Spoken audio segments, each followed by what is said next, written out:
You're not going to believe what happened in this game, plus another game, in this video. 2K really failed me this time. Welcome to another video at Rewritten Rings. If you enjoy this content, please subscribe, it goes a long way. Today we look at the first round of the 1988 playoffs in our universe. If you notice the picture is better in these videos, it's because I took the errors filter off. Looks a lot nicer now. Let's get right into it. Let's start with the matchups. First we have the defending champions versus the Indiana Pacers.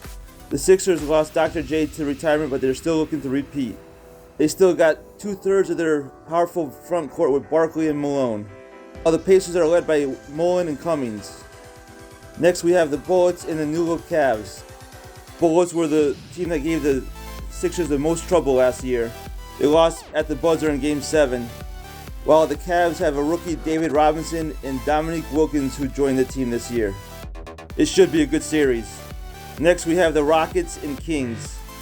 The Kings made it to the semifinals last year, while the Rockets have yet to do so in this universe. Can Karl Malone and Ralph Sampson get it done? Next we have the Warriors and Blazers. Blazers are the surprise team in this playoffs, I think, and even more surprisingly is they're the number 5 seed, led by Fat Lever, Dennis Johnson, and Kevin Willis, while the Warriors have home court for the first time in our universe, with a well-rounded lineup. Next we have the Bucks and Bulls. Speaking of surprises, the Bucks are a surprise number 2 seed if you ask me. After Moncrief and Jeff Rulin, they don't have much, while the Bulls have a solid lineup behind Patrick Ewing. There's an upset in this round. I'm picking this series. The Bucks haven't made it past the first round in our universe. Next we have the Celtics and Pistons in the first round. Last year was the first time the Celtics didn't make it to the finals in our universe. They're back as the number 1 seed and they're looking for a championship, while the Pistons lost Bill Laimbeer and somehow still made the playoffs with Isaiah Thomas. Next we have our defending West champs, the Mavericks, versus the Clippers. The Mavericks shocked the world last year by sweeping the Lakers, but then lost in the finals after leading 3-1, making history. We have some unfinished business if you ask me. While Olajuwon and the Clippers made their first semis last year and are looking to get back. Finally we have the number 1 Lakers versus the Sonics. Lakers are looking to get back to the finals after a disappointing finish last year, while the Sonics are making their debut in the playoffs in our universe. They're led by Len Bias. In this world, he plays in the NBA. Let's get to simming. No surprise here, the defending champs have a 2-0 lead on the Pacers heading to Indiana. Let's see if they get the sweep. As we simcast, Philly has an early lead. Midway through the second quarter, they're up big. It's still double digits at the close of the third quarter. They're up 20 again in the fourth. I don't think we're going to jump into this one. Yeah, the Sixers are going to sweep the Pacers in huge fashion as they win by 25. Let's look at how they got it. They won game 1 by 9. Barkley led the way with 38 and 15. Wow. Moses Malone added 34 and 10. Looks like they don't need Dr. J. Pacers had 4 players with 20 or more and couldn't get it done. Mullen led the way with 23 and 7. Cummings had 22 and 9. Herb Williams had 20 and 6. And the rookie Dennis Hobson also had 20 and 6 assists with 3 steals. Wow, the Sixers blew them out in game 2. Moses Malone led the way with an amazing 42 and 10 with 3 blocks. Barkley added 22, 13 and 7. And even Dominique's little brother Gerald had 19 with 3 blocks. Stansberry had a double-double with 13 and 10. Mullen had 21, 5 and 5 for the losing Pacers, and Herb Williams added 20. And in the game that just ended, you saw Barkley finished with an incredible 42, 19 and 3 steals. Malone added 20, 16 and 3 blocks. Those two are playing at a high level and will be tough to beat. Chris Mullen once again led the Pacers with 21 and 6. He just needs some help. Mike Woodson added 20, but it wasn't enough. Other than the first game, Terry Cummings was a disappointment in this series. Next we have the New Look Cavs facing elimination, down 2-0 heading back home to Cleveland. I thought this would be a closer series, but the Bullets were the second best team last year, losing to the eventual champion Sixers at the buzzer in Game 7. Here they're up 12 in the fourth quarter looking for the sweep. If this gets close, we'll jump in. Nah, looks like the Bullets are running away with it. They win the game 108 to 86. They get the sweep, which is disappointing because I thought it would be a closer series. Let's see how they did it. Wow, they only won by 1 in game 1. Clyde the Glide Drexler led the way with 28, 9, and 5. John Stockton added 20 and 16 assists, and Sabonis had 18, 11, and 7. Imagine if he got to play in the NBA this early in his career. EX-Man added a double-double, 12, 12, and 5. Dominique finished with 31 and 10 for the Cavs. Alton Lister added 18 and 12. The rookie Robinson had 4 blocks, but not much else. The Bullets had a more comfortable win in Game 2 with Drexler's 38 points, 8 rebounds, and 3 blocks. While Stockton had 23 points and 20 assists. Sabonis added 20 and 12. For the Cavs, Wilkins led the way with 32. Robinson had a better line with 16 and 15. But that was it. They didn't get any other help. In the game you just saw end, Drexler was amazing with 37, 8, and 6 steals. Stockton added 18, 6, and 15. And Xavier McDaniel had 10 and 12 to close out the Cavs. The rookie Robinson led the way with 39 and 5 blocks for the Cavs. Dominique only had 18 and 6 and he fouled out. The Cavs will have to add some more weapons to these two. Next we have the Rockets with a 2-0 lead over the Kings heading to Sacramento. Will we see 3 sweeps in a row? It's a close game in the second quarter. It stays that way in the third. And in the fourth, looks like we're going to jump into this game. Can the Rockets sweep or will the Kings survive to play another night? It's a 5-point game with 3:31 left. Let's jump in. Kings are up 5 with the ball. Let's fast forward to around 2 minutes to see if anything changes. After a Samson dunk, it's now down to 3, but the Kings have the ball with a little over 2 minutes left to go. Eddie Johnson has it. Underneath is Joe Barry Carroll for the layup. He misses. The Rockets have the ball and is pushing it up. Del Curry finds Larry Nance. He gets it. Down to 1 with just under 2 minutes to go. Adams has the ball. He's dribbling. Goes across the court. Shoots the 3. Misses. Houston has the rebound with a chance to take the lead. Lavelle has the ball. He'll be a three-way player. I'm not sure. This is the Karl Malone. He has it now. Takes it to the basket. Underneath. And the Houston Rockets take the lead. The Kings' season hangs in the balance with just over a minute left to go. And they have the ball down 1. Eddie Johnson has the ball now with 9 seconds on the clock. He drives, shoots, scores. The Kings have the lead again. They go to Karl Malone again in the post. Makes some moves, shoots, misses. Kings have the rebound, they're driving. Robertson has the ball. He's driving to the hoop. Makes some moves. Turnover. Larry Nance has the ball now. He finds Lavelle in the corner. He shoots. Scores. Houston retakes the lead with just over 30 seconds left to go. Timeout Kings. I'm not sure, but I'll have to look it up and see if that guy is a real player. If you're all wondering when I changed the filters, it was right here. Let's see the difference in picture. Look at that clarity. Now back to the game. Eddie Johnson has the ball. Gives it to Robertson. He passes to Adams. He shoots. Scores. The Kings retake the lead. Timeout Houston. With around 25 seconds left to go. Inbound to Lavelle. He finds Karl Malone down low. Turnaround move. Misses. Rebound Sacramento and it's a foul. Looks like it's Michael Adams going to the line to extend the lead to 3. The first one's up, and it's good. The Kings now lead by 2. This now to make it a 3-point lead, and yes, it's a 3-point lead by the Kings. Timeout Houston. Nance inbound. It goes to Sampson, back to Nance. Del Curry has the ball. Now Lavelle has the ball. He's at the 3-point line, needs to shoot. Dribbles across the court. Why is he down by the free throw line? And it's over. 2K failed me once again. Is there anything I can do in the settings to fix this? Give me a comment if you know what I need to do. At the very least, Houston should have got off a shot to try to tie the game. Instead, the series is going to game 4. But first, let's check out the stats of this game. Robertson led the way for the Kings with 20 and 11 and 4 steals. Eddie Johnson added 18. For the Rockets, Karl Malone led the way with 22, 13, and 5. Sampson had 17 and 13. In the end, who knows if the Rockets got a 3 off, if this outcome would have been different. Again, if anyone knows how to fix this glitch, please let me know in the comments. Well, this isn't a surprise. Like I said earlier, I think the Blazers are the worst team in these playoffs. Let's see if the Warriors can get the sweep and reach the semis for the first time since year 1. Ironically, Jim Paxson led the Blazers that year to the conference finals. The following year, he moved to Golden State and he's been there since. This will be his first series win since leaving Portland.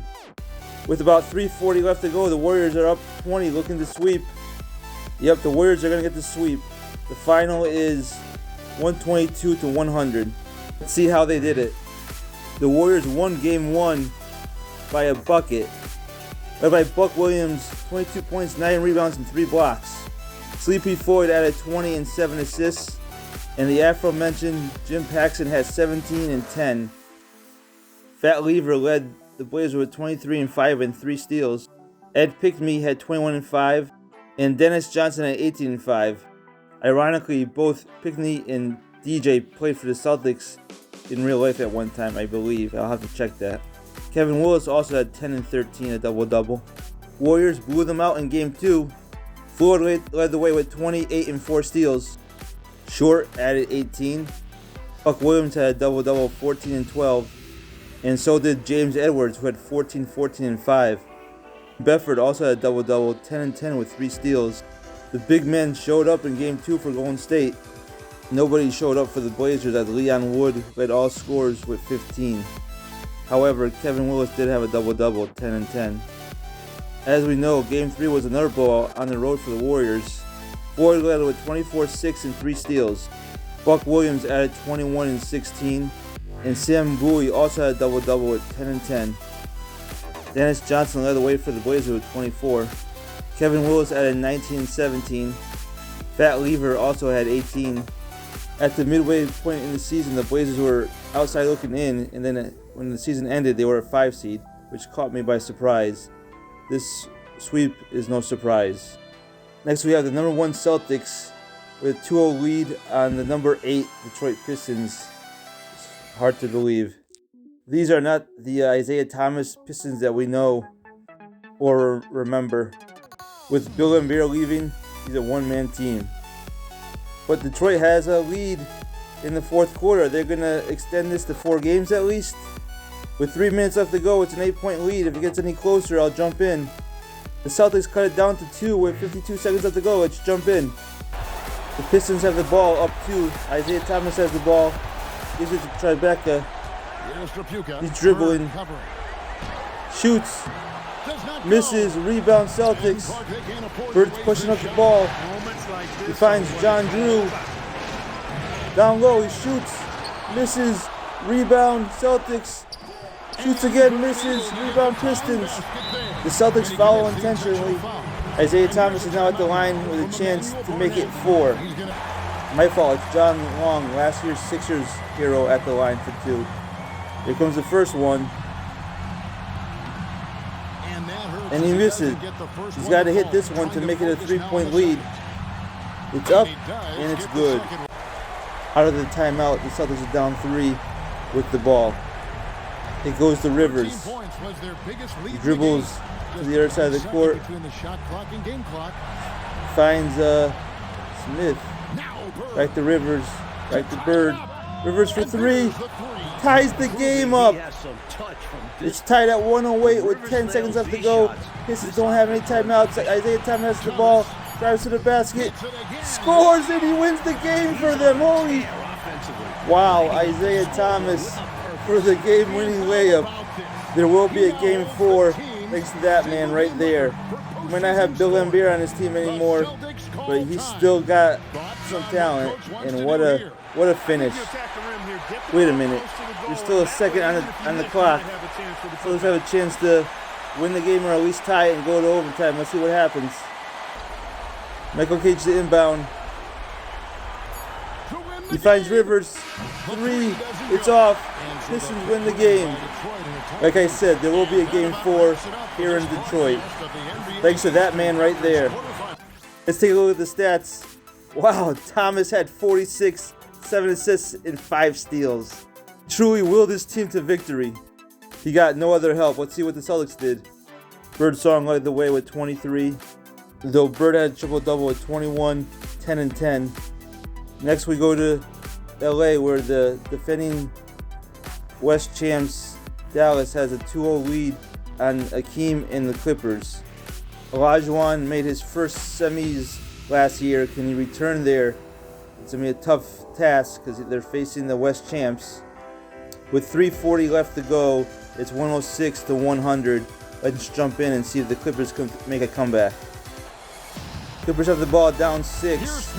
Let's fast forward to around the 2-minute mark and see if anything changes. With 1:57 left to go, the Mavericks increase the lead to 8. Are they going to get the sweep? Let's play it out and see. Olajuwon gets the ball, turn around, he gets fouled. The first one's up, and it goes. This is the cut is 6, and it's 110 to 104. The ball finds Benjamin in the corner. It goes down low to Wayman Tisdale. Tisdale tries to put a move. Misses. Rebound Clippers. Dogs bring up the ball. Gives it to Terry Porter. He now has it to Olajuwon. They clear it out for him. He looks to take to the basket.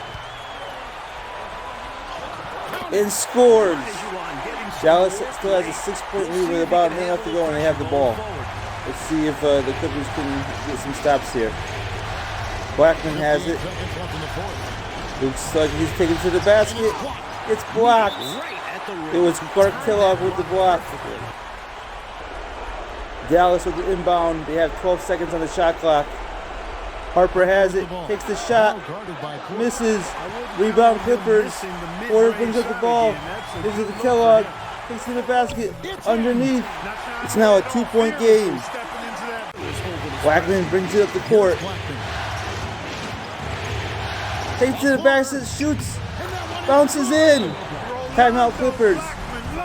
With 30 seconds left to go, they're down 4.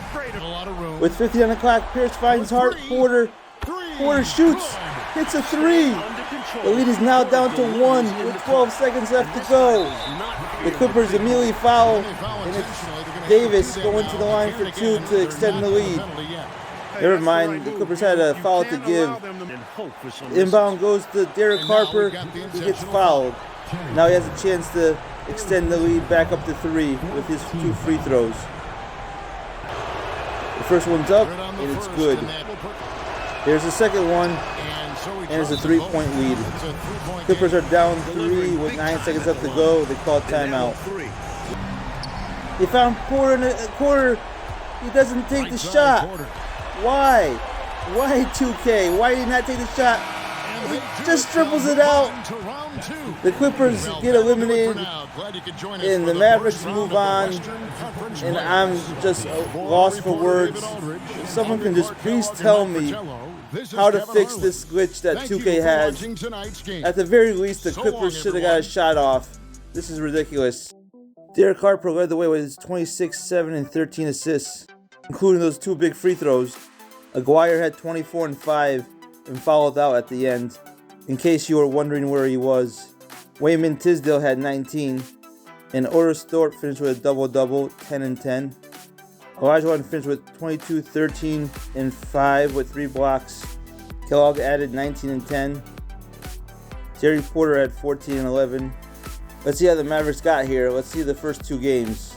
The Mavericks squeaked by in Game 1 with a 4-point victory. Aguirre led the way with 38 points. Kellogg had 25, 11, and 6 for the Clippers. Wow, Olajuwon filled it up. 18, 12, 6, 3, and 4. Judging by those stats, the Clippers should have won this game. Mavericks won a shootout in Game 2. Aguirre went for 50, 7 rebounds and 5 assists. Harper added 24, 7, 8, and 3. Tisdale had a double-double, 23 and 10. Kellogg had 34 and 13 for the Clippers, while Elijah had 32, 16 rebounds and 5 blocks. Terry Porter added 13 and 11. With these stats, you would think it was a closer series, but in the end, it's a sweep by the Mavericks. The Lakers are up 2-0 on the Sonics. Will this be our 5th sweep of the round? One seeded Lakers are looking to get back to the finals after a disappointing year last year, while the Sonics are just happy to be in the playoffs for the first time in our universe.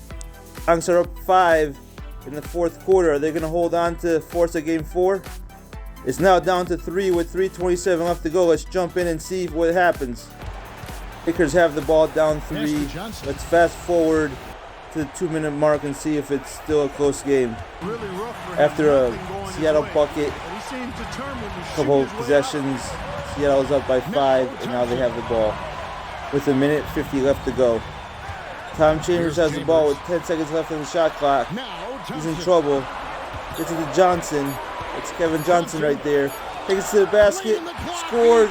It's now a 7-point lead. Magic brings it up the court with a chance to beat LA. He finds Kareem. Patton hook shot, and it's good. At the other end, Kevin Johnson feeds Tom Chambers. He goes to the basket and scores, back up to 7.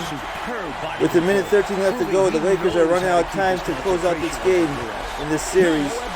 The Magic finds Kareem underneath, and he scores again. The Lakers are not going away.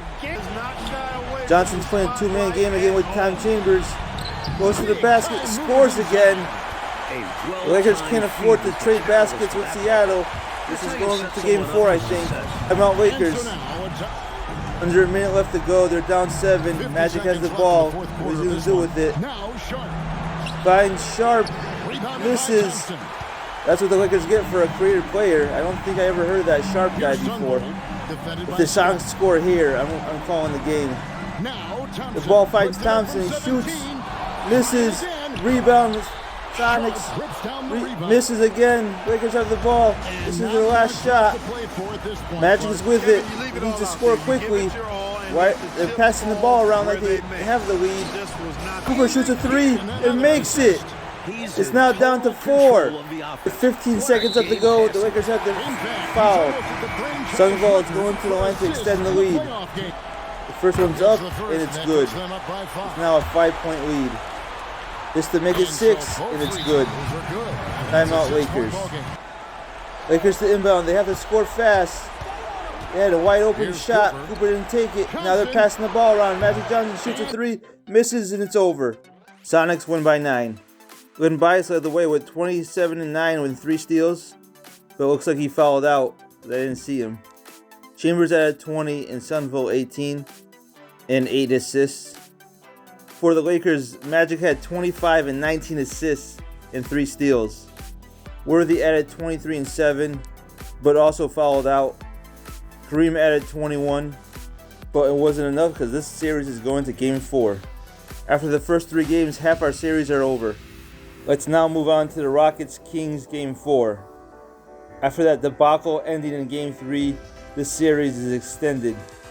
Can the Rockets now close them out on the road, or will the Kings force a Game 5? Kings are up 8 in the 4th. If this gets any closer, we'll jump in. Have extended it to 10 with 5 to go. Looks like we're going to see a Game 5 in this series. The Rockets still haven't gotten past the first round in our universe. Did they blow their chance in Game 3? Kings win it. The final is 103 to 107. The Rockets made a push at the end, but it was too late. We now headed to Chicago, where we're checking in on the Bucks-Bulls series for the first time. After splitting the series in Milwaukee, the Bulls won Game 3, and now the Bucks are facing elimination. This is the 5th straight year the Bucks have made the playoffs and have yet to advance past the first round. 2 years ago, they lost to Ewing's Bulls in an upset. And as you can see the score, they're going to do it again. The Bulls get the upset over the Bucks in 4 games. Let's see how they did it. Bucks won Game 1 by 3. Moncrief left away with 26 and 5. Marquise Johnson added 24. The Bulls were led by Ewing, who finished with 25, 9, and 3 blocks.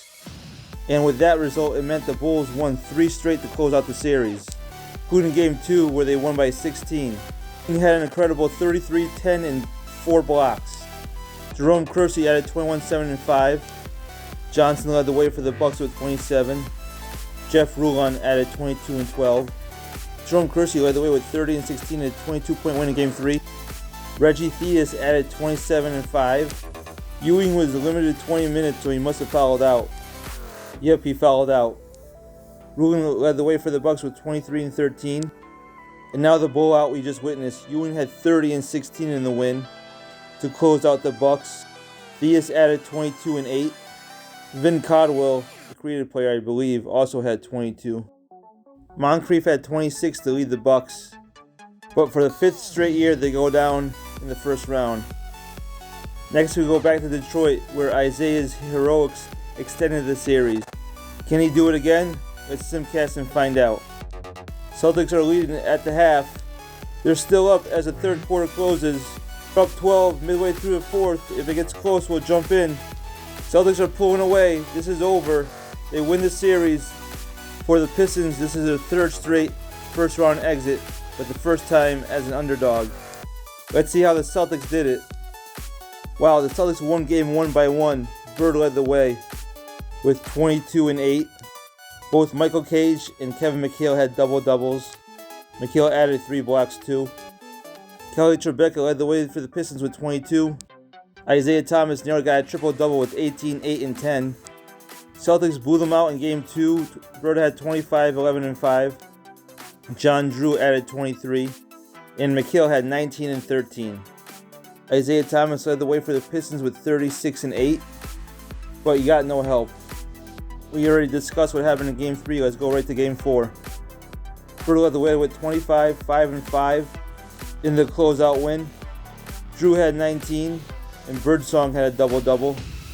16 and 11 assists. Michael Cage had an incredible 16 rebounds. Isaiah led the way with 24, 6, and 9 for the Pistons. And again, he was a one-man wrecking crew out there. Not sure if he's going to stick with the Pistons if this continues. Celtics moved on. Let's see if the Lakers can do the same. Let's go out to Seattle for Game 4. The Lakers have an early lead in the first. Oh my God, they're running away with it in a second. They're up 20 plus at the close of the third. We're not jumping into this one. Lakers move on and win it in 4. The Sonics have a bright future, but they're not ready to take down the Showtime Lakers. The Lakers win in blowout fashion on the road. The final is 135 to 115. Let's see how they won the series. They won Game 1 by 11. Magic Johnson had a triple-double, 28, 13, and 12. James Worthy added a double-double at 20 and 18. The Sonics were led by Tom Chambers, who had 24. But the most impressive line came from Lynn Bias, who had 19 points, 19 rebounds, and 3 blocks. Wow, Lakers squeaked by in Game 2 by 3. Byron Scott led the way with 22. Magic Johnson almost got a second triple-double with 28 and 10. Chambers again led the way with 22 for the Sonics. Bias added 19 and 14. Lassell Thompson had 11 and 19 rebounds. We already discussed Game 3 earlier. Here's the Game 4 stats. Byron Scott had an amazing 35 points and 3 steals. Magic had 24 and 11. James Worthy had 23, 6, and 6. It was an impressive closeout victory for the Lakers. Tom Chambers had 30 and 6, his best line yet in the loss. Bias had 24 and 8. David Thompson added 20. With these numbers, you would think it would be a closer game. Through Game 4, 7 of our 8 series are over. And now for our only Game 5 in this first round. Houston had a shot to sweep the Kings in Game 3, and because of the 2K glitch, they lost the game by 3. They then lost Game 4, and now everything's on the line in Game 5, but it looks like the Rockets will finally advance out of the first round in our universe, as they blow out the Kings in Houston, the final 118 to 90. Let's see how we arrived at Game 5. The Rockets won Game 1 in blowout fashion too, with Ralph Sampson leading the way with 35 and 13. The Mailman had 31, 14, and 8. Alvin Robertson filled up the stat line with 18, 5, 8, 3, and 4. It was another blowout win for the Rockets in Game 2. Karl Malone had an impressive 29, 9, and 9. Sampson had 24 and 9. Tony Campbell had 19 and 5. Wow, Alvin Robertson had another amazing line. 27, 9, and 6 steals. Again, he had no help. Not sure how long he wants to stay in Sacramento.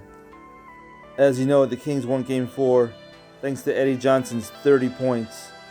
Michael Adams also had a double-double with 14 and 12. Malone led the way for the Rockets with 36 and 13. Sampson had 16 and 18 with 3 blocks. That leaves us with Game 5, where you saw the Rockets blow out the Kings again. Del Curry led the Rockets with 26. Malone had 20, 10, and 9, nearly a triple-double. Tony Campbell added 18. Larry Nance had a double-double with 15 and 10. It was a complete team effort for the Rockets. Sampson only played 20 minutes, so he must have fouled out. Robertson led the way for the Kings with 19, 14, and 9, filling up the stat line again. Unfortunately, basketball is a team sport, not one-on-one. That does it for this video. It's my longest one yet. If you enjoyed it, please subscribe. It goes a long way. Stay tuned for my conference finals video coming soon. For now, goodbye. Thanks for watching.